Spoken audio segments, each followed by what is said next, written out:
వాడుకో యేసయ్యా, నీ కాడి నే మోస్తా, నన్ను వాడుకో, పొద్దు వాడిపోకముందే నన్ను వాడుకో. నీవిచ్చిన యవ్వన బలము నిర్వీర్యము కాకముందే, నాకున్న సంపదలన్నీ రెక్కలొచ్చిపోకముందే, నీవిచ్చిన యవ్వన బలము నిర్వీర్యము కాకముందే, నాకున్న సంపదలన్నీ రెక్కలొచ్చిపోకముందే, వాడుకో యేసయ్యా,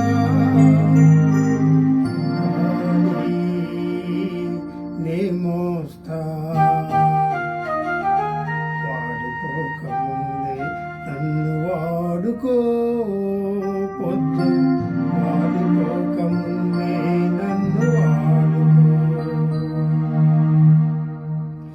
నీవిచ్చిన జీవితానికి వెలుగులింకపోకముందే, నా బ్రతుకు యాత్రకు చీకటింక రాకముందే, నీవిచ్చిన జీవితానికి వెలుగులింకపోకముందే, నా బ్రతుకు యాత్రకు చీకటింక రాకముందే, వాడుకో యేసయ్యా,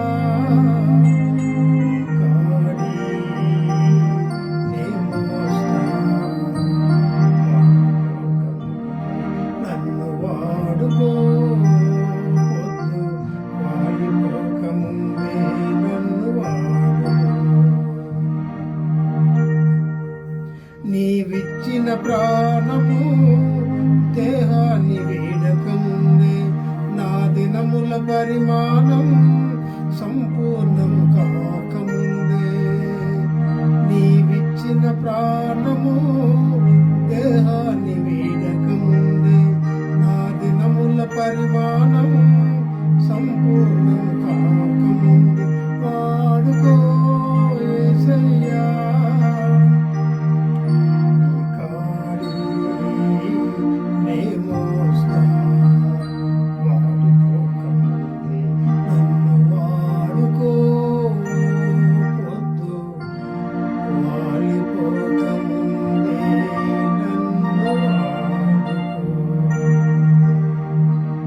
యేసుక్రీస్తు నామములో మీకు అందరికీ వందనములు తెలియజేస్తూ ఉన్నాను. దేవుని మహాకృపను బట్టి మరలా ఈ విధంగా మనం కలుసుకోవడానికి దేవుడిచ్చినటువంటి ఆధిక్యతను బట్టి సమయాన్ని బట్టి దేవునికి వందనాలు తెలియజేస్తూ, మరి మంచిగా మనల్ని ఎంతగానో తన రూపంలో మనం సృష్టించి ఈ లోకంలో మంచి జీవితాన్ని మనకిచ్చి, మరి తనకి ఇష్టమైన రీతిగా బ్రతకాలని మనకి హెచ్చరికలు చేస్తూ, ఆ విధంగా దేవాది దేవుడు యేసుక్రీస్తు ప్రభువు సృష్టికర్త అయిన దేవుడు మనకి మంచి జీవితాలు ఇచ్చిన తర్వాత అలాగా మరి జీవిస్తూ ఉంటాం. అయినను ఈ లోకంలో సదాకాలము జీవించమని, నరిన ఆయుష్ 70 సంవత్సరంలోని, అధిక బలం ఉంటే 80 సంవత్సరంలోని, ఒకవేళ మహా అయితే 100 సంవత్సరాలు. ఏది ఏమైనా చనిపోవాల్సిందే. చనిపోయిన తర్వాత మనం ఎక్కడికో చోటికి వెళ్ళాలి. మరి అయితే పరలోక రాజ్యమా లేకపోతే నరకమా, అది ఇక్కడే మనం నిర్ణయించుకోవాలని మనం ఎన్నోసార్లు ధ్యానం చేసుకుంటూ వస్తున్నాం. అయితే పరలోక రాజ్యాన్ని చేరాలంటే మళ్ళీ సృష్టికర్తతో అనుసంధానం అవ్వాలని, ఏ దేవుడైతే మనం సృష్టించి మనం ఏ విధంగా మరి జీవించడానికి అవకాశం ఇస్తూ ఉన్నారో, అంతేకాదు మనం పాపం వలన వచ్చే జీతం మరణమని, మరి పాపం చేశామని, జన్మతోనే పాపులమని, పాపం మనల్ని ఏ విధంగా దేవునికి దూరం చేసింది అని, మళ్ళీ తిరిగి ఆయనకి సన్నిహితంగా చేసుకోవడానికి, ఆయనలో ఐక్యపరచుకోవడానికి ఆయనే పరమును విడిచి లోకానికి వచ్చి గొప్ప దేవుడుగా మరి శిలువలో మరణించి తిరిగి లేచి మరి రక్తము కార్చి పాప విముక్తి చేయడానికి మనకి ఈ లోకంలోకి వచ్చారని, అది నమ్మి ఆ రక్తంలో విశ్వాసం ద్వారా కడుక్కున్నప్పుడు ఆయన బిడ్డలం అవుతామని, మళ్ళీ తిరిగి ఒకవేళ మనం మరణించినా ఆయన దగ్గరికి వెళ్ళిపోతామని, ఆయనతో అనుసంధానం కలిగి ఉంటామని మనం నేర్చుకుంటూ వస్తున్నాం. అయితే అలా కాకుండా అలాగే పాపంతోనే మనం మరణిస్తే మరి నరకానికి వెళ్తామని, ఏదో ఒక చోటికి వెళ్ళడానికి ఇక్కడే మనం నిర్ణయం తీసుకోవాలి. మరి ఎక్కడికైనా మనం చాలాసార్లు మనం ధ్యానం చేసుకుంటూ వస్తున్నాం. ఎందుకంటే ఏదైనా ఊరు వెళ్ళాలంటే ముందే మనం ఒక టికెట్ బుక్ చేసుకోవాలా, కొనుక్కోవాలా. స్టేషన్కో, బస్ స్టాండ్కో, ఎయిర్పోర్ట్కో ఎక్కువ చోటుకి వెళ్ళి ఏదో ఒక నిర్ణయం తీసుకోవాలి. మనం ముందే వచ్చిన గబాలను మనం ఎక్కేసేయం కదా. అలాగే మన జీవితాల్లో కూడా ఒక నిర్ణయం కలిగి ఉండాలని, మరి ఆ నిర్ణయం తీసుకోవడానికి మరి నరకానికంటే మరి ఎవరైతే యేసుక్రీస్తు ప్రభువుని అంగీకరించరో, యేసు రక్తములో కడుక్కోరో, పాపాన్ని విమోచించుకోవడానికి అవకాశం లేదో వారు పాపంతో దేవుని సన్నిధికి వెళ్ళలేరు కనుక వారు నరకానికి వెళ్తారని మనం స్పష్టంగా గత ఎపిసోడ్స్లో చూసుకుంటూ వస్తున్నాం. అలాగా పరలోక రాజ్యం వెళ్ళటానికి పరలోక రాజ్యంలో ఏమేమి ఉన్నాయో ఎలా ఉందో కూడా మనం ధ్యానం చేసుకుంటూ వచ్చాం. పరలోక రాజ్యం గురించి మనం ఎన్నో విషయాలు మనం తెలుసుకున్నాం. అయితే మరి ఆ పరలోక రాజ్యానికి వెళ్ళడానికి కూడా మనం ఎలా సిద్ధపడాలో కూడా మనం ధ్యానం చేసుకుంటూ వచ్చాం. అయితే ఇది నాన్న ప్రత్యేకమైన రీతిగా మనం దేవుని యొక్క సన్నిధిలో దేవుని వాక్యం నుండి దావీదు కీర్తనల 15వ అధ్యాయంలో చూసినట్లయితే ఏమనందంటే, యెహోవా నీ గుడారములో అతిథిగా ఉండదగిన వాడెవడు, నీ పరిశుద్ధ పర్వతము మీద నివసింపదగిన వాడెవడు, యథార్థమైన ప్రవర్తన కలిగి నీతిని అనుసరించి హృదయపూర్వకముగా నిజము పలుకువాడే, అట్టివాడు తన నాలుకతో కొండెములాడడు, తన చెలికానికి కీడు చేయడు, తన పొరుగు వాని మీద నిందమోపడు. దేవుని వాక్యంలో ఇలా స్పష్టంగా రాయబడింది. యెహోవా నీ గుడారములో అంటే దేవుని యొక్క దగ్గర, దేవుని యొక్క సన్నిధిలో నివసించటానికి మనం గతంలో పరలోకం గురించి ఎలా ధ్యానం చేసామో, దేవుని సన్నిధిలో ఆయన గుడారములో నివసించటానికి కూడా మనం కొన్ని అర్హతలు మనం కలిగి ఉండాలి. అప్పుడు మాత్రం ఆయన దగ్గర ఉండగలమంట. దేవుని వాక్యం ఏమని సెలవిస్తూ ఉందంటే, ఆయన గుడారములో ఎవరు ఉండగలరు ప్రవ్వా అని చెప్పేసి దావీదు రాజుగారే ఒక ప్రశ్న వేస్తూ ఉన్నారు. ఎవరు ఉండగలరంటే యథార్థమైన ప్రవర్తన కలిగి. కీర్తన గ్రంథం 15వ అధ్యాయం 1వ వచనంలో చూసినట్లయితే ఆ యొక్క రాజ్యము, ఆయన యొక్క సన్నిధి చాలా పటిష్టమైనది అని చెప్పేసి దేవుని వాక్యం తెలియజేస్తూ ఉంది. ఎవరు నీ గుడారంలో ఉంటారు, ఎవరు నీ దగ్గర ఉండగలరు, ఎవరు నీ దగ్గర నివసించగలరు అని చెప్పేసి మరి భక్తుడు అడుగుతూ ఉన్నాడు. చూస్తే ఇక్కడ బలమైన పట్టణము. యెషయా గ్రంథంలో చూసుకున్నట్లయితే యెషయా గ్రంథము 26:1 చూస్తే చూడండి దేవుని వాక్యం ఏమని సెలవిస్తూ ఉందంటే, ఆ దినమున యూదా దేశంలో జనులు ఈ కీర్తన పాడుదురు, బలమైన పట్టణం ఒకటి మనకున్నది, రక్షణను దానికి ప్రాకారములుగాను బురుజులుగాను ఆయన నియమించి ఉన్నాడు. అది బలమైన పట్టణము. మనం రేపు ప్రవేశించే పట్టణము, ఆయన దగ్గర ఉండే స్థలము ఏంటంటే అది బలమైన పట్టణము, చాలా పునాదులు గల పట్టణము. ఆ పునాదులు గల పట్టణానికి రక్షణ, దానికి ప్రాకారము. ఫస్ట్ ఆఫ్ ఆల్ ఏంటంటే రక్షణ భాగ్యం కలిగి ఉండాలి. మనం అక్కడ ఉండాలంటే ఆయన గుడారములు, ఆయన ప్రాకారములు మనం నివసించాలి అంటే రక్షణ భాగ్యాన్ని మనం కలిగి ఉండాలి. రక్షణ భాగ్యం అంటే నేను చాలాసార్లు మీకు వివరిస్తూ వస్తున్నాను.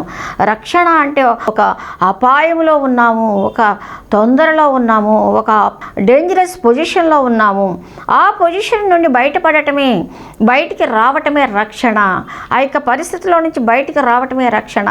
మనం ఎలాంటి పరిస్థితుల్లో ఉన్నాము, దేవుని వాక్యం ఏమని సెలవిస్తూ ఉంది చూడండి. రోమాపత్రికలో చూసినట్టే రోమాపత్రిక 5వ అధ్యాయంలో 1-2 వచనాలు చూసుకుంటే అక్కడ మనుషులందరూ పాపం చేశారని దేవుని వాక్యం సెలవిస్తూ ఉంది.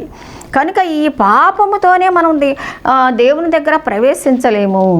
ఆయన పరిశుద్ధుడు, ఆయన సమీపింపరాని తేజస్సులో ఆయన ఉంటారు. కాబట్టి విశ్వాసమూలమున మనము నీతిమంతులముగా తీర్చబడి మన ప్రభు అయిన యేసుక్రీస్తు ద్వారా దేవునితో సమాధానము కలిగి ఉందము.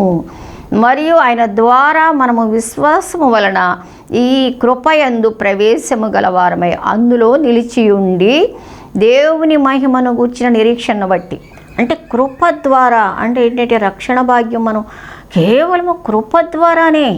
అంటే ఆ పాపములో అపరాధములతో చచ్చి పడి ఉన్నప్పుడు క్రీస్తు యేసే మన కొరకు వచ్చి సిలువలో మరణించారు అని మనం ధ్యానం చేసుకుంటూ వస్తున్నాం.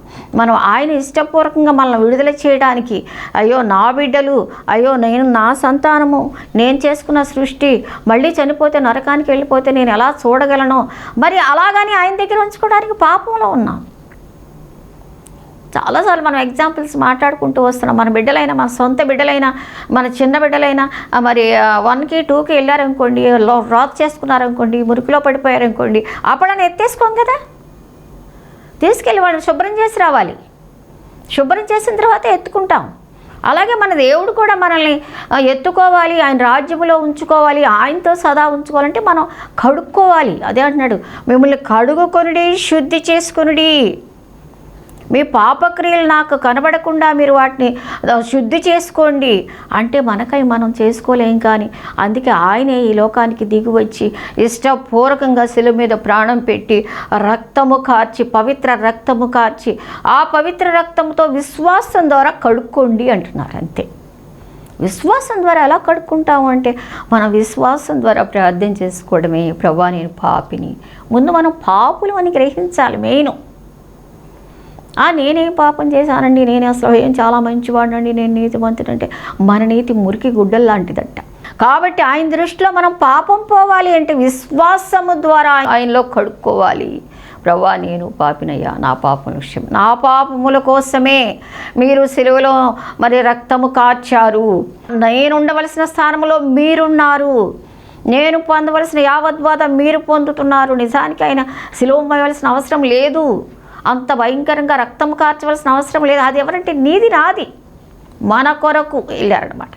కాబట్టి మనం నమ్మాలి. అదే విశ్వాసం ద్వారా కృపచేత రక్షించబడటం అంటే విశ్వసిస్తున్నాం, విశ్వసించాలి. ప్రభువా నా కోసమే మరణించారు, నేను నమ్ముతున్నానయ్యా, నా పాపం తీసివేయండి, నన్ను కడగండి, నీ సిల్వ రక్తాన్ని నేను యాక్సెప్ట్ చేస్తున్నాను, నిన్ను నేను హృదయంలోకి తీసుకుంటున్నానని మనం హృదయంతో విశ్వసించినప్పుడు ఆయన హృదయంలో ప్రవేశిస్తారు. మనకు గొప్ప మార్పు కలుగుతుంది. అదే రక్షణ భాగ్యం అంటే. ముందు ఆ బురుజుల్లోకి వెళ్ళాలంటే, ఆ కోటలో నివసించాలి అంటే ఎవరు ప్రభు అని ఇక్కడ దావీదు మహారాజు అడుగుతున్నప్పుడు, ఆ బలమైన పట్టణంలోనంట రక్షణే ప్రాకారముగా ఉంటుందంట. రక్షణ అంటే ఏంటి అని మనం వివరంగా తెలుసుకున్నాము. ఎప్పుడైతే నువ్వు విశ్వాసం ద్వారా అలా ప్రార్థన చేస్తావో నీ హృదయంలోకి ఆయన ప్రవేశించి నీ పాప జీవితాన్ని కడిగేవారుగా ఉంటారు, నీ హృదయంలో ప్రవేశించేవారుగా ఉంటారు. ఒక నూతన జన్మ, ఒక నూతనమైన జీవితం నీకు ప్రభువారు ఇచ్చేవారుగా ఉంటారు. కనుక అటువంటి స్థితిలో నువ్వు ముందుకు వెళ్ళిపోయి దేవుని దగ్గర నివసించడానికి ఇష్టంగా మీరు సిద్ధపడాలి. అంతేకాదు చూడండి, ఎఫెసీయులకు రాసిన పత్రిక 2వ అధ్యాయంలో కూడా చూస్తే దేవుని వాక్యం ఏమని సెలవిస్తూ ఉందంటే 18, 19 వచనాలు చూడండి. ఆయన ద్వారానే మనము ఉభయులము ఒక్క ఆత్మయందు తండ్రి సన్నిధికి చేరగలిగి ఉన్నాము. కాబట్టి అమెరికా మీద అంటే ఆయన ద్వారానే, ఇంకా వేరే మార్గం లేదు. ఓన్లీ ద వే, జీసస్ ఇది ఓన్లీ ద వే. ఎందుకంటే మీరు చూసుకోండి, ఎక్కడైనా సరే ఏ వేదాలైన గ్రంథాలు చదువుకోండి, ఎవరైనా మన పాపాల కోసం మరణించారా? మన పాపాలు తీసివేయడానికి వారి జీవితాన్ని ఇచ్చారా? దేనివల్ల మనం పాపం నుండి విడుదల పొందలేము. సముద్రంలో నీళ్ళ వల్ల కానీ, గంగా జలం వల్ల కానీ, గోదావరి జలం వల్ల కానీ, కొబ్బరికాయలో నీళ్ల వల్ల కానీ, మరి దేని వలనను రక్షణ కలుగదు. ఈ ఒక్క నామముననే రక్షణ కలుగునని దేవుని వాక్యం స్పష్టంగా సెలవిస్తూ ఉంది. కనుక ప్రియమేంటంటే వారు ఉభయులను ఏకం చేస్తే, అంటే దేవునితో మనం వేరైపోయాం కదా, పాపం వల్ల వేరైపోయాం. ఇప్పుడు మనల్ని ఏకం చేస్తుంది సిలువ ద్వారా, సిలువ రక్తము ద్వారా, నువ్వు ఒప్పుకోవడం ద్వారా ఉభయులను. అదే రక్షణ. రక్షణ ఎలా పొందాలన్న దానికి నేను వివరంగా మీకు తెలియజేస్తా ఉన్నాను. ఎఫెసీ 3లో కూడా చూసుకున్నట్టే చూడండి, 3వ అధ్యాయం 12వ వచనంలో కూడా చూసుకుంటే దేవుని వాక్యం ఏమని, ఆయనందుల విశ్వాసము చేత ధైర్యమును నిర్భయమైన ప్రవేశమును ఆయనను బట్టి మనకు కలిగి ఉన్నది. ఇప్పుడు ధైర్యం వచ్చేసింది మనకి, ఎందుకంటే ఆయన రక్తంలో కడగబడ్డాం. ఇప్పుడు ఉభయలం ఏకమైపోయాం. యేసయ్యతో మనం దేవునితో, సృష్టికర్తతో మనం ఏకమైపోయాం విశ్వాసం ద్వారా. ఇప్పుడు మనం ధైర్యంగా ఆయన దగ్గర ప్రవేశించగలం, ఆయన గుడారంలో ఇప్పుడు మనం నివసించగలం. ఒకవేళ ఇప్పుడు చనిపోయిన మనం దేవుని రాజ్యంలోకి వెళ్ళిపోగలం, ఆయనతో సదా ఉండగలం. ఉభయలు మనం ఏకమైపోయాము. ఇప్పుడు మనం ఏమంటున్నాడంటే ఇక ధైర్యంగా వెళ్ళిపోతాం మనం, ఇక మనకి భయం లేదు ఇక. ఎందుకంటే పాపములు క్షమాపణ కలిగింది, మనకు మారుగా ఆయన చేసేసారు. మనం కేవలం విశ్వసించామంతే, నమ్మేమంతే, మన హృదయంలోకి తీసుకున్నామంతే, మన జీవితాలను మరి ఎంతగా మార్చేశారు. చెప్పనసఖ్యమును మహిమాయుక్తమైన సంతోషం. అది ఈ లోకంలో ఏది ఇచ్చేటువంటి సంతోషం కాదు, అది దేవుని యొక్క ఆత్మ ద్వారా వచ్చే సంతోషం మాత్రమే. హెబ్రీ 10:19లో కూడా చూస్తే చూడండి, దేవుని వాక్యం ఏమని రాస్తుందంటే, ఈయనైతే పాపముల నిమిత్తమై సదాకాలము నిలుచు ఒక్క బలి అర్పించి అప్పటి నుండి తన శత్రువులు తమ పాదములకు పాదపీఠముగా చేయవరకు కనిపెట్టి దేవుని కుడిపాస ఒక్క అర్పణము చేత ఈయన పరిశుద్ధపరచబడు వారి సదాకాలమునకు సంపూర్ణముగా చేసి ఉన్నాడు. ఒక్క అర్పణ ఆయనే అర్పించుకున్నాడు, అంతే. ఆయనే బలిగా అర్పించేసుకున్నాడు. ప్రేమేంటంటే వాళ్ళారా, మనమంతా ఏంటంటే మనం విశ్వసించడమే. అవును ప్రభా, నా కోసమే ఇది చేసావయ్యా, ఇది నేను నమ్ముతున్నానయ్యా, నేను విశ్వసిస్తున్నానయ్యా అని నువ్వు అనుకుంటే చాలు, నీకు రక్షణ భాగ్యం కలుగుద్ది. అక్కడ మనం ప్రవేశించేటువంటి ఆ పట్టణంలో మొదటగా ఏముంది అంటే రక్షణ ప్రాకారముగాను బురుజులుగాను ఆయన నియమించి ఉన్నాడు. ఇక్కడ అంటున్నాడు కదా దావీదు మహారాజు ఏమంటున్నాడు, యెహోవా నీ గుడారంలో అతిథిగా ఉండేవాడు ఎవడు అంటే అసలు ముందు ఆయన గుడారంలో ఆయన గుడారము ఆయన సన్నిధి ఎలా ఉంటుంది అంటే మనం మాట్లాడుకుంటూ వస్తున్నాము, అది బలమైన పట్టణం అని. అంతేకాదు ఆ బలమైన పట్టణంలో ప్రవేశించడానికి మనకు క్వాలిఫికేషన్ ఏంటంటే ఫస్ట్ రక్షణ భాగ్యాన్ని మనం కలిగి ఉండాలి అని దేవుని వాక్యం స్పష్టంగా సెలవిస్తూ ఉంది. అయితే మనం ఇక దేవుని వాక్యంలోకి మనం వెళ్తే ఏమనుందంటే ఇక్కడ మరి ఇక దావీదు కీర్తనలో మనం ఏమంటున్నాడంటే 15వ అధ్యాయంలో, ఎవరు ఉంటారు దేవా నీ గుడారంలో ఎవరెవరు ఉండగలరానంటే పరిశుద్ధమైన పట్టణం నివసించేవాడు. 2వ వచనం, యథార్థమైన ప్రవర్తన కలిగి నీతి అనుసరించుచు హృదయపూర్వకముగా నీ జీవి పలుకువాడు. యథార్థమైన ప్రవర్తన ఫస్ట్ దానిలో అసలు ప్రవేశించాలంటే క్వాలిఫికేషన్ మాట్లాడుకున్నాము. ఆ తర్వాత అక్కడ ఉండాలి అంటే కొన్ని ఉండాలి. మనకి యథార్థమైన ప్రవర్తన, మన ప్రవర్తన యథార్థంగా ఉండాలి. లోపల ఒకటి బయట ఒకటి యాక్షన్ ఉండకూడదు. ఎందుకంటే అన్నీ దేవుడు చూస్తూనే ఉన్నాడు. ఆయన కనుదృష్టి లోకమంతా సంచారం చేస్తూ ఉంది.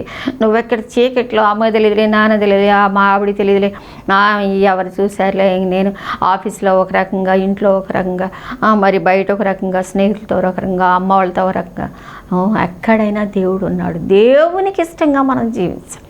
ఇది నా దేవునికి తగునా, ఇది నా దేవునికి ఇష్టమైందేనా, యథార్థమైన ప్రవర్తన. మన ప్రవర్తన ఎలా ఉందో మనం చూసుకుంటూ ఉండాలి. చూడండి కీర్తనల గ్రంథం 7వ అధ్యాయంలో చూసినట్టే కీర్తనలు 7:10 చూస్తే దేవుని వాక్యం ఏమని సెలవిస్తూ ఉందంటే, దుష్టులు చెడుతనము మాన్పు నీతి గల వారిని స్థిరపరచు, యథార్థ హృదయాలను రక్షించు దేవుడే నా కేడమును మోయువాడై ఉన్నాడు. నువ్వు యథార్థంగా ఉన్నప్పుడంట నిన్ను రక్షించడానికి, నిన్ను కాపాడటానికి దేవుడే తోడుగా ఉంటాడంట. నువ్వు ఎప్పుడైతే యథార్థమైన ప్రవర్తన, యథార్థంగా నువ్వు అంటే ఉన్నది ఉన్నట్టు, లోపల ఒకటి బయట ఒకటి, అలా కాకుండా దేవుని దృష్టిలోను మనుషుల దృష్టిలోను మరి ఖచ్చితమైన జీవితాన్ని కలిగి మన హృదయం యథార్థంగా ఉండడానికి ఇష్టపడదు. ఎందుకంటే మన హృదయం చెడిపోయి ఉందన్నమాట. హృదయం చెడిపోయి ఉండడం వల్ల మరి మనము ఎప్పుడు కూడా యథార్థంగా ఉండడానికి ఇష్టపడం. మా హృదయం ఎప్పుడు చెడిపోయిన హృదయం కాబట్టి చెడ్డ వల్లే చేయటానికి ఇష్టపడుతుంది. కానీ మనం ఏం చేయాలంటే జై జీవితాన్ని పొందుకోవాలి. చూడండి ఆదికాండము 6వ అధ్యాయం 5వ వచనం చూస్తే, నరుల హృదయం ఎటువంటిదంటే నరుల చెడుతనము భూమి మీద గొప్పదనియు వారి హృదయం యొక్క తలంపులలో ఊహ అంతయు ఎల్లప్పుడూ కేవలము చెడ్డదనియు యెహోవా చూచి. చూడండి మనం ఎంత చెడ్డోళమో అసలు దేవుని వాక్యం సెలవిస్తాం. నరుల చెడుతనము భూమి మీద గొప్పది, వారి హృదయం యొక్క తలంపుల్లోని ఊహంతా, ఎప్పుడు మనం ఇక్కడే ఉంటాం, మన ఊహంతా చెడ్డ తలంపులు. ఎక్కడ ఊహలు, మైండ్ అంటే అన్నిటికంటే వేగంగా ప్రయాణం చేస్తుంట. మనం ఇక్కడే ఉంటాం, మన మైండ్ ఎక్కడికి ఎన్ని దేశాలు తిరిగి వచ్చేస్తుందో, ఎంతమంది దగ్గరికి వెళ్ళి వచ్చేస్తుందో ఇక్కడ కూర్చొని. ఎంత ఊహంతయు ఎల్లప్పుడూ కేవలము చెడ్డదని యెహోవా, నేను కాదండి దేవుని వాక్యం సెలవిస్తుంది, యెహోవా చూచి. దేవుడు చూశాడంట. చూసినప్పుడు ఈ నరులు నేను ఇంత ప్రేమతో చేసుకున్నాను కానీ వీళ్ళు అంత ఎప్పుడు చెడ్డది, హృదయం ఎంత చెడ్డది అని చెప్పేసి బాధపడుతున్నారంట. అయితే అటువంటి హృదయాన్ని కలిగినటువంటి మనము దేవుని యొక్క గుడారంలో మరి జీవించాలి అంటే ఎంత మార్పు మనం కలిగి ఉండాలో చూడండి. ఇర్మియా గ్రంథంలో కూడా చూస్తే మన హృదయ పరిస్థితి చాలా భయంకరంగా ఉంది. ఇర్మియా 17:9 కూడా చూడండి దేవుని వాక్యంలో, హృదయము అన్నిటికంటే మోసకరమైనది, అది ఘోరమైన వ్యాధి కలది, దాన్ని గ్రహింపగలవాడు ఎవడు. హృదయం అన్నిటికంటే మోసకరమైందంట. చాలా మోసకరమైన హృదయం ఉంది మనకి. కాబట్టి ఈ ఘోరమైన వ్యాధి కలది, చాలా వ్యాధులు దీనికి ఉన్నాయి. కాబట్టి దీన్ని గ్రహింపగలవాడు ఎవడు, గ్రహించేవాడు ఎవడు, దేవుడికి ఒక్కడికే తెలుసు. మన హృదయం ఎంత చెడుదో పైకి మనం చాలా మంచోళ్ళలా కనపడతాం, కానీ మన హృదయం చెడిపోయింది అని చెప్పేసి దేవుని వాక్యం సెలవిస్తూ ఉంది.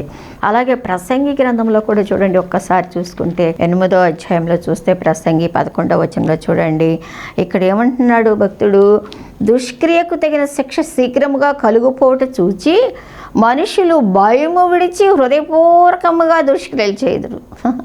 మనుషులంట దుష్క్రియలకు తగిన శిక్ష వెంటనే కలగట్లేదు. గ్రేస్ చూపిస్తున్నాడు కదా దేవుడు. చూచి మనుషులు భయము విడిచి, భయం లేదు మనుషులకి. ఓ తప్పు చేస్తారు వెంటనే, పాత నిబంధన కాలంలోలాగా వెంటనే కంటికి కన్ను పంటికి పన్ను వెంటనే జరగట్లేదు కదా. దేవుని యొక్క కృపాకాలం కదా ఇది.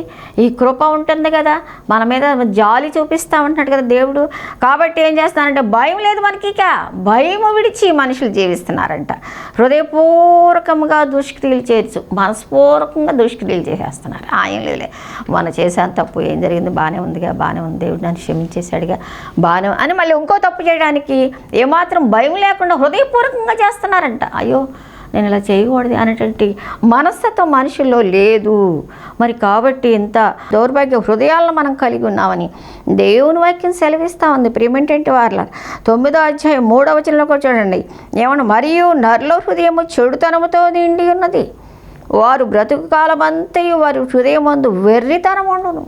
మనం అనుకుంటే అబ్బో చాలా పెద్ద మేధావులు, జ్ఞానులు, వెర్రితనం అంట బ్రతుకు దినములన్నిటి చెడుతనంతో నిండి ఉంది. కాబట్టి మన హృదయం చాలా చెడిపోయింది, మన పరిస్థితులు బాగాలేదు అని దేవుని వాక్యం సెలవిస్తూ ఉంది.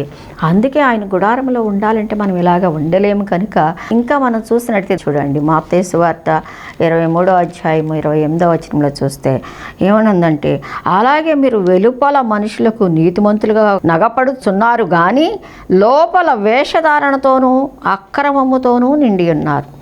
మన హృదయ స్థితి అంతా గురించి దేవుడు చెప్తున్నాడు అనమాట. అర్థంలాగా మన హృదయం, మనం చాలా మేము మంచోళ్ళం, నేను చాలా మంచిదాన్ని, చాలా నీతిమంతురాలు, అబ్బో నేను చాలా అని చెప్పి మనం చాలా అనుకుంటాం కదా. మన హృదయం ఎటువంటిదో దేవుడు చెప్తున్నాడు. వాక్యబద్ధంలో చూసుకుంటున్నాం. ప్రేమేంటి వార్లారా ఏమంటున్నారు, మీరు వెలుపల మనుషులకు నీతివంతులుగా అగుపడతారట కానీ లోపల వేషధారణ అంత పైకోటి లోపలటి, వేషధారణతోనూ అక్రమముతోనూ క్రమం లేని పద్ధతిలో నిండిపోయి ఉన్నాము అని అలా కనిపిస్తూ ఉన్నామంట.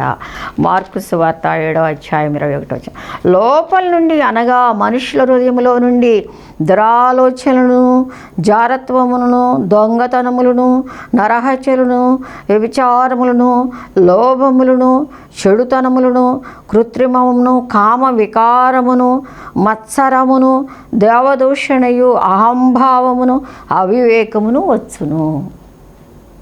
మనుష్యులు హృదయంలో ఉన్నటువంటి చెడు లక్షణాలు ఎంత పాపముతో నిండి ఉన్నారో మనుషులు చూసారా. మనం చాలా పైకి వెళ్ళి చక్కగా కనపడతారనమాట. కాబట్టి లోపల నుండి ఇవన్నీ వస్తాయంట, ఇవన్నీ ఉన్నాయంట. ఎన్నో చాలా భయంకరమైన పరిస్థితుల్లో మనం ఉన్నాం. కనుక ఇలాంటి హృదయంతో ఆయన గుడారంలో ఆయనతో మనం ఎలా ఉంటాం? ఉండలేము, కష్టం, కుదరదు. కనుక మనం ముందు చెప్పినట్టుగా నా హృదయం ఎటువంటిది ప్రభువా, నా హృదయాన్ని కడగండి, శుద్ధి చేయండి అని ఆయన రక్తంలో కడుక్కుని మనం దేవుని వైపు తిరిగినప్పుడు మాత్రమే ఆయన పాదాల దగ్గరికి మనం చేరగలము. ఆయన గుడారంలో మనం నివసించగలము. అప్పుడు మనం హృదయం పరివర్తన చెందాలి. అటువంటి చెడు హృదయాన్ని మనం మార్చుకోవాలి. చెడు హృదయాన్ని మనం మార్చుకున్నప్పుడు మాత్రమే దేవుని దగ్గర నిలిచి ఉండగలము. చూడండి, ఇర్మియా గ్రంథంలో చూసినట్టే దేవుని వాక్యం ఏమని సెలవిస్తూ ఉందంటే 24:7 చూస్తే, వారు పూర్ణ హృదయముతో నా యొద్దకు తిరిగి రాగా వారు నా జనులగునట్లు నేను వారి దేవుడినగునట్లును నేను యెహోవానని నన్ను ఎరుగు హృదయము వారికి ఇచ్చేదను. ఎప్పుడైతే హృదయపూర్వకంగా మనం తిరగాలి, విశ్వసించమని విశ్వసిస్తే చాలు ఆయన మనలో ప్రవేశిస్తారు. ఇటువంటి దౌర్భాగ్య హృదయం మనం కలిగి ఉన్నాం కనుక ఎటువంటి హృదయాన్ని మనం కలిగి ఉన్నామో ఇప్పుడు ధ్యానం చేసాం. చాలా విషయాలు మనం చూసుకున్నాం. మన హృదయం ఎంత చెడిపోయిందో, మన లోపల ఎంత దౌర్భాగ్యత ఉందో, వీటన్నిటితోని మళ్ళీ తిరిగి ఆ దేవుని దగ్గర మనం చేరలేము కనుక మన హృదయాన్ని మార్చుకోవాలి, పరివర్తన చేసుకోవాలి. అప్పుడు మాత్రమే మనం ఆయన దగ్గర ఉండగలము అని మరి భక్తుడు మాట్లాడుతూ, ఎప్పుడైతే నువ్వు హృదయాన్ని పరిపూర్ణంగా మార్చుకోవడానికి ఇష్టపడతావో ఆయన సహాయం చేస్తారంట.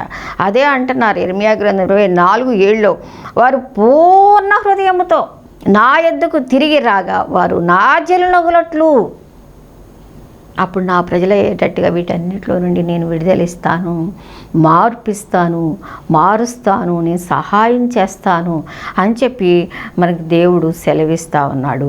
కాబట్టి పూర్ణ హృదయంతో ఆయన దగ్గరికి వచ్చినప్పుడు నీలో పరివర్తన మరి చూడగలవు. మరి ఆయన వైపు తిరగాలి. అయ్యో నేను ఇలాగా నా హృదయాన్ని మార్చుకోకుండా నా హృదయం ఇంత చెడ్డదే, అయ్యో నేను చాలా మంచిదాన్ని అనుకుంటున్నాను, నేను చాలా మంచివాడిని అనుకుంటున్నాను, కానీ వాక్యపు వెలుగులు వచ్చి నా హృదయం ఎంత చెడ్డదో తెలియజేస్తూ ఉంది. కాబట్టి దేవా నన్ను క్షమించండి, నేను సంపూర్ణంగా మార్చుకోవడానికి ఇష్టపడుతున్నాను అని దేవుని దగ్గరికి నువ్వు ఎప్పుడైతే వస్తావో, ఆయన పూర్ణ హృదయంతో వస్తావో ఆయన నీకు సహాయం చేస్తారంట. అంతేకాదు లూకాసు వార్త 8వ అధ్యాయం 15వ వచనంలో కూడా చూస్తే ఏమంటున్నాడంటే, ఇక్కడ మంచి నేల ఉండు విత్తనములు పోలిన వారు ఎవరైనా యోగ్యమైన మంచి మనసుతో వాక్యము విని దాన్ని అవలంబించి ఓపికతో ఫలించువారు. ఎప్పుడైతే యోగ్యమైన వారంగా మనం ఎప్పుడవుతామంటే అలాంటి చెడు హృదయంలో నుంచి మంచి హృదయం ఎలా, యోగ్యమైన మంచి మనసుతో వాక్యము విని, దేవుని వాక్యం ఏమని సెలవిస్తూ ఉందంటే వాక్యమే దేవుడై ఉండెను. యోహాను సువార్త మరి 1వ అధ్యాయం 1వ వచనం 2వ వచనం చూస్తాం, వాక్యమే దేవుడు. మరి కనుక యోగ్యమైన మనసుతో వాక్యం వినాలంట, గైకొనాలంట, తీసుకోవాలి దాన్ని. అప్పుడు మన వాక్యం విని ఇటువైపు నుంచి విడిచిపెడితే మన హృదయాల్లో పని జరగదు. ఆ పని చేయాలంటే నువ్వు ఇష్టపూర్వకంగా నువ్వు ఆహ్వానించాలి, నీ హృదయాన్ని తెరిచి ఉంచాలి, నువ్వు వినడానికి ఇష్టపడాలి, గైకొనడానికి ఇష్టపడాలి, దాన్ని తీసుకోవడానికి ఇష్టపడాలి. అదే అంటున్నాడు, యోగ్యమైన మంచి మనసుతో వాక్యము విని దాన్ని అవలంబించినప్పుడు ఓపికతో ఫలిస్తారు. ఎప్పుడైతే విడిచిపెట్టడం కాకుండా దాన్ని అవలంబించాలి, అప్పుడు మాత్రమే మనము ఫలిస్తామని దేవుని వాక్యం సెలవిస్తూ ఉంది. అంతేకాదు దేవుని వాక్యంలో ఏమనుందంటే, రోమిలికి రాసిన పత్రికలో కూడా చూడండి 10వ అధ్యాయం 9వ వచనం చూస్తే అక్కడ కూడా దేవుడు ఎంత స్పష్టంగా సెలవిస్తున్నారో చూడండి. 10:9లో యేసు ప్రభువుని నీ నోటితో ఒప్పుకొని దేవుడు మృతుల్లో నుండి ఆయనను లేపని నీ హృదయమందు విశ్వసించినట్లా నీవు రక్షించబడు. తర్వాత నువ్వేం చేయాలి, యేసు ప్రభు అని ఒప్పుకొని నీ నోటితో ఒప్పుకోవాలి. అవును, యేసే దేవుడు, యేసే ప్రభు, ఆయనే రక్షకుడు, ఆయన నా సృష్టికర్త, నన్ను విమోచించాడు, పాపములను విమోచించాడు, నమ్మడమే కానీ నోటితో ఒప్పుకోవాలి.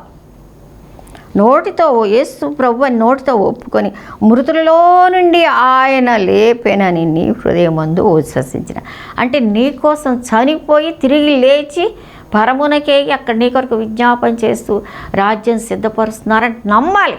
అప్పుడు నువ్వు రక్షణ సంపూర్ణమైనట్టు. కనుక ప్రేమేంటంటే వాళ్ళారా, నేను హృదయంలో అందరినీ ఒకేలా చూస్తానండి, అందరూ ఆ దేవుడు ఆ దేవుడు ఆ దేవుడు ఆ దేవుడు, ఈయన కూడా ఒక దేవుడే అండి, నేను గౌరవిస్తాను. కాదు, ఈయన కూడా ఒక దేవుడు కాదు, ఈయనే దేవుడు. ఎవరు నీ పాపాలు విమోచించడానికి ప్రాణం పెట్టలేదు కదా, రక్తం కాచలేదు కదా, యేసుక్రీస్తు ప్రభు మాత్రమే మరి దేవుడు. కాబట్టి నువ్వు ఆ విషయంలో స్పష్టంగా ఒప్పుకోవాలి. అప్పుడు నీకు సంపూర్ణ విడుదల, రక్షణ భాగ్యం వస్తుంది, దేవుని వాక్యం సెలవిస్తూ ఉంది. అంతేకాదు చూడండి, యాకోబు పత్రిక 1వ అధ్యాయంలో కూడా చూసినట్లయితే 1:21 చూడండి ఒక్కసారి. అందుచేత సమస్త కల్మషమును విర్రవీగుచున్న దుష్టత్వమును మాని లోపల నాటబడి మీ ఆత్మను రక్షించడానికి శక్తిగల వాక్యమును సాత్వికముతో అంగీకరించాలి. ఇందాకేమో పరిపూర్ణంగా మరి అంగీకరించినప్పుడు మాత్రమే నీ హృదయంలో కార్యం జరుగుతుందని చెప్పారు. ఇక్కడ సమస్త దుష్టత్వం మానేసేయాలంట. అది సమస్త కల్మషమును విర్రవీగుతున్న దుష్టత్వం. దుష్టత్వం కూడా విర్రవీగుతున్న దుష్టత్వం అంటే అంత భయంకరమైన ప్రవర్తన. మన ప్రవర్తనలో దేవుని నమ్ముకోకపోతే అలా ఉంటుంది, కానీ తెలియదు మనం అలా ఉన్నామన్న విషయం మనకు తెలియదు అనమాట. కాబట్టి ఆ సమస్త కల్మషమును విర్రవీగుతున్న దుష్టత్వమును మాని లోపల నాటబడిన ఆత్మలను రక్షణ శక్తి గల వాక్యము, ఆత్మలను రక్షించే శక్తి గల వాక్యం, ఆ వాక్యాన్ని తీసుకున్నప్పుడు, గైకొన్నప్పుడు, అవలంబించినప్పుడు నీ హృదయం సంపూర్ణంగా మారుద్ది.